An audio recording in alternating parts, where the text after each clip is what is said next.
కోకోలి నత్తల నుండి సంగ్రహించిన PAS ఆధారంగా తయారు చేయబడిన ప్రతిభ బయోటెక్ వారి ఏకైక అంతర్జాతీయ ఫర్టిలైజర్ కోకోలి.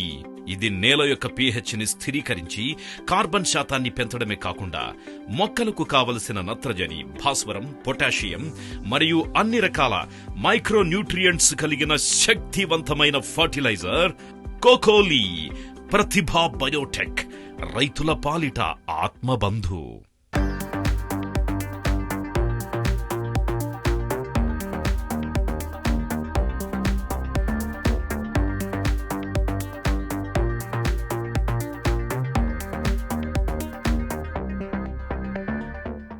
సమగ్ర వ్యవసాయ సమాచార స్రవంతి అన్నపూర్ణ అగ్రిస్పేస్కి స్వాగతం, సుస్వాగతం. ఇప్పుడు మనం సౌత్ కొరియా జెజు ఐలాండ్లో ఒక సిట్రస్ గార్డెన్కి వచ్చాము. ఇక్కడ సిట్రస్ కూడా కంప్లీట్గా పాలీ హౌస్లో కల్టివేట్ చేస్తున్నారు.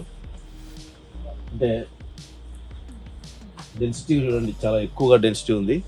ప్లస్ వీళ్ళ సిట్రస్ వెరైటీ కూడా చాలా ఎక్కువ సైజు ఉండడంతో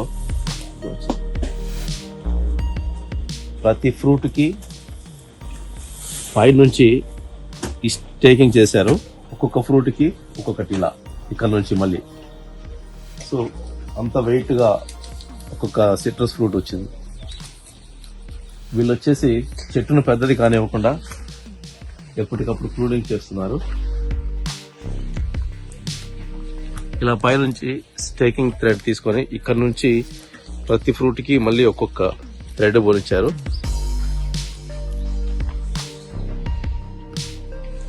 హార్వెస్టింగ్ అయిపోగానే వీళ్ళ ప్రూనింగ్ ఇక్కడితో తీసేస్తారనమాట. మొత్తం పైన ఉన్న బ్రాంచెస్ అన్నిటినీ కట్ చేసేస్తారు.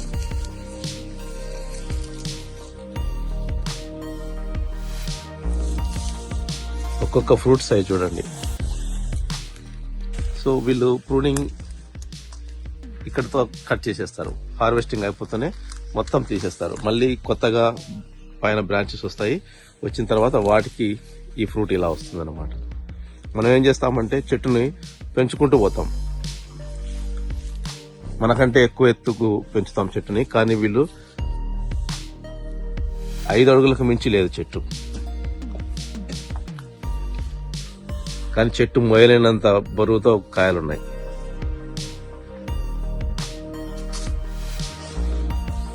ఒక్కొక్క ఫ్రూట్ సైజ్ చూడండి. దగ్గర దగ్గర ఒక్కొక్కటి 750 గ్రామ్స్ అలా ఉన్నాయి. మన అరచేతి నిండా ఈ ఫ్రూట్ సైజ్ ఉంది. ఇక కింద కాండం చూస్తే మన చెట్టుకు ఎంత సైజ్ ఉంటుందో కాండం కూడా అంత సైజ్ ఉంది వీళ్ళది కూడా.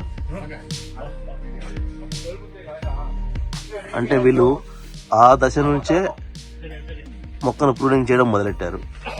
ఇక్కడ చూడండి ఎన్ని బ్రాంచెస్ ఉన్నాయో ఒక్క కొమ్మకి. ఇవన్నీ ఇలా ప్రూన్ చేసుకుంటూ పోతేనే వస్తుందన్నమాట.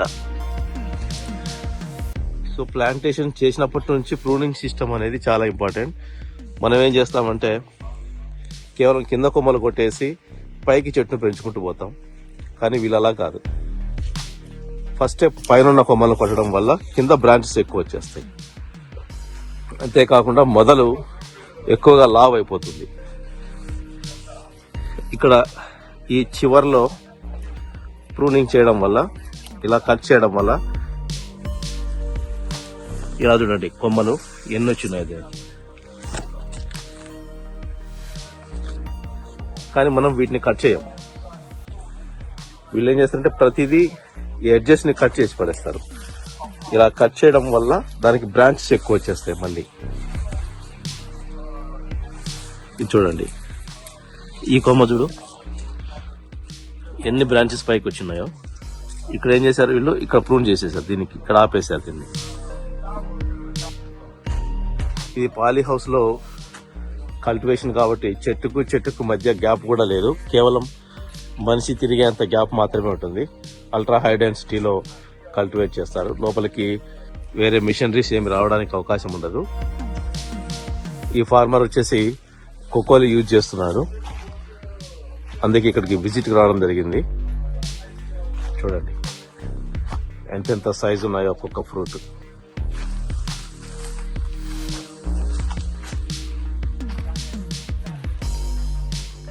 ఇలా స్టేకింగ్ చేయకపోతే ఈ కొమ్మలు ఇరిగిపోతాయి, అంత బరువు ఉందన్నమాట. ఏదైనా మనము ఫ్రూట్ ప్లాంట్స్ కూడా ఇలా స్టేకింగ్ చేసుకుంటేనే అది సైజు ఎక్కువ వచ్చేలా జరుగుతుందన్నమాట. స్టేకింగ్ చేయకపోతే సైజు పెద్దగా రాదు, చెట్టు మీద భారం పడిపోయి అది ఎక్కువ సైజుని ఇవ్వదు, పండు పూర్తిగా కాకముందే రాలిపోవడానికి అవకాశం ఉంటుంది. వీళ్ళు చెట్టుకే మాగనిస్తున్నారు. మనం ఏం చేస్తాము, పచ్చివి తీసేసి మనం కార్బైడ్ అవి ఇవి పెట్టేసి మనం బాగా పెడతాం. ఇలా స్టేకింగ్ చేస్తే రాలిపోకుండా ఉంటాయి.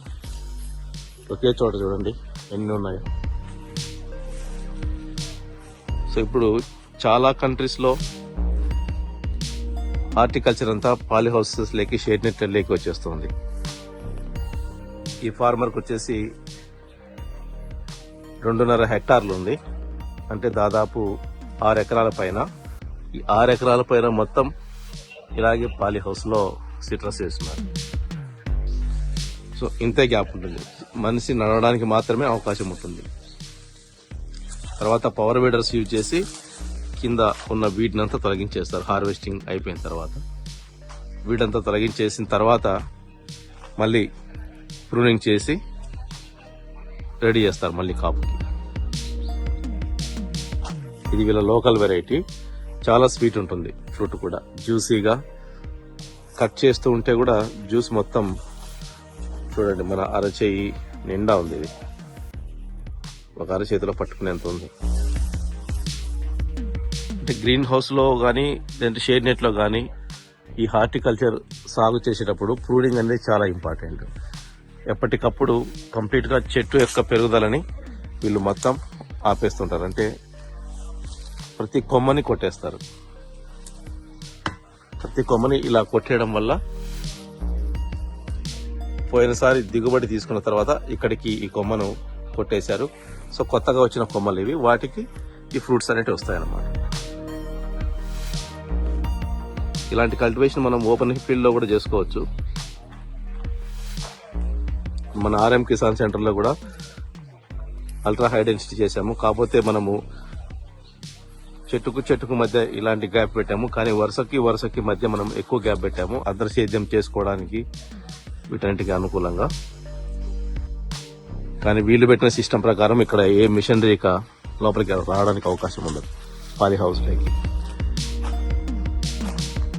కేవలం పవర్ వీడర్స్, చిన్న పవర్ వీడర్స్, చెట్ల కింద మనము కలుపు తీసుకోవడానికి ఉపయోగపడే పవర్ వీడర్స్ మాత్రమే యూజ్ చేస్తారు ఇక్కడ. ఒక్క కాయను కూడా కింద పడనివ్వరు.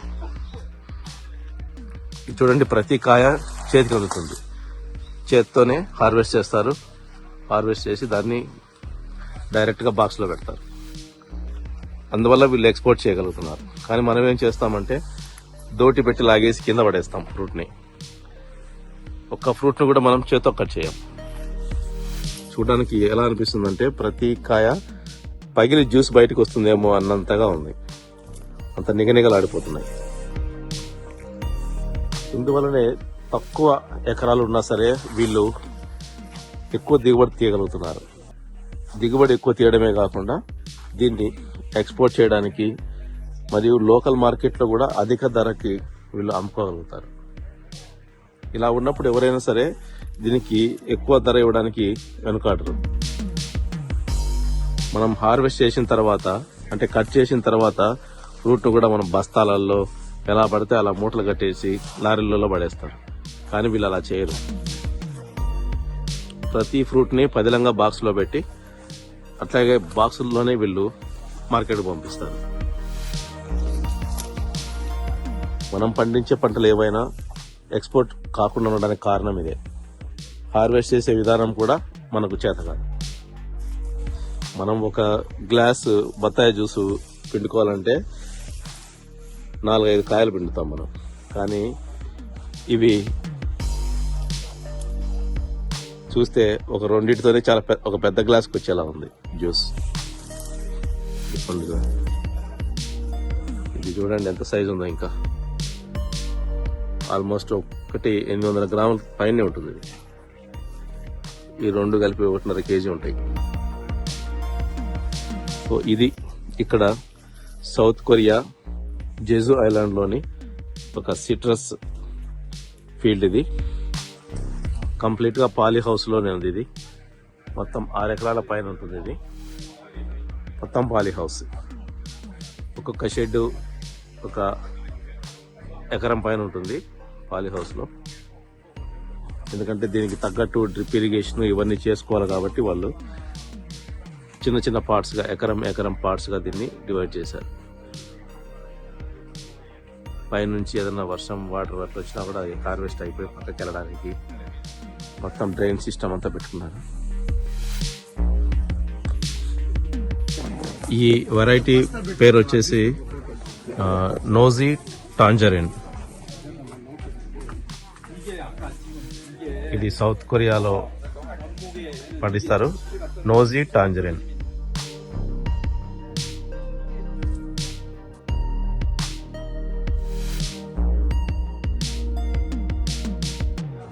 ప్రతి చెట్టు ఇలా వెరగ్గాసింది. ఒక్కొక్క ఫ్రూట్ సైజ్ చూస్తుంటే ఎక్కడ కింద పడిపోతాయో తెగిపోయి అన్నట్లుగా ఉన్నాయి. ఒక్క బంచ్ ఎలా ఉంది, అన్ని ఒక్క బంచ్ లోనే.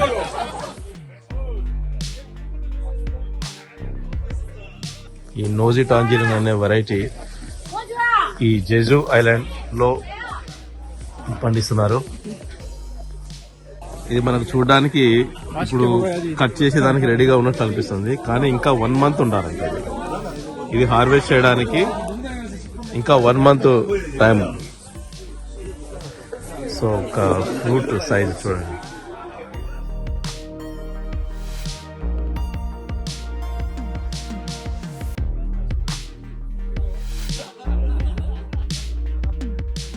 ఈ సంవత్సరానికి ఒక్కసారి వస్తుంది, కానీ వీళ్ళకి మంచి ధర వస్తుంది. ఇందాక నేను ఒక ఫ్రూట్ టేస్ట్ చేశాను. ఇంకా 1 మంత్ తర్వాత హార్వెస్ట్ చేయాల్సిన ఈ పండు ఇప్పుడే చాలా టేస్ట్ గా ఉంది.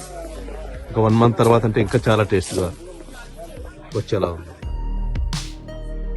ఇది ఫ్రూట్ లోని ఒక దబ్బా సైజు.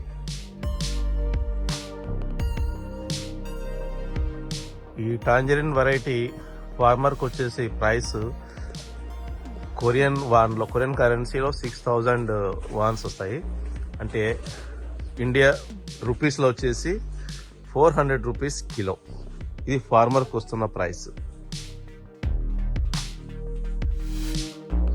1 ఎకర్కి ఇవి 9 టన్స్ వస్తాయంట. ఎకర్కి 9 టన్స్. సో ఒక్కొక్క టన్ వచ్చేసి 4 లక్షల రూపాయలు. అంటే మన రూపీస్ లో ఎకరానికి రైతుకు వచ్చేసి 36 లక్షలు వస్తుంది.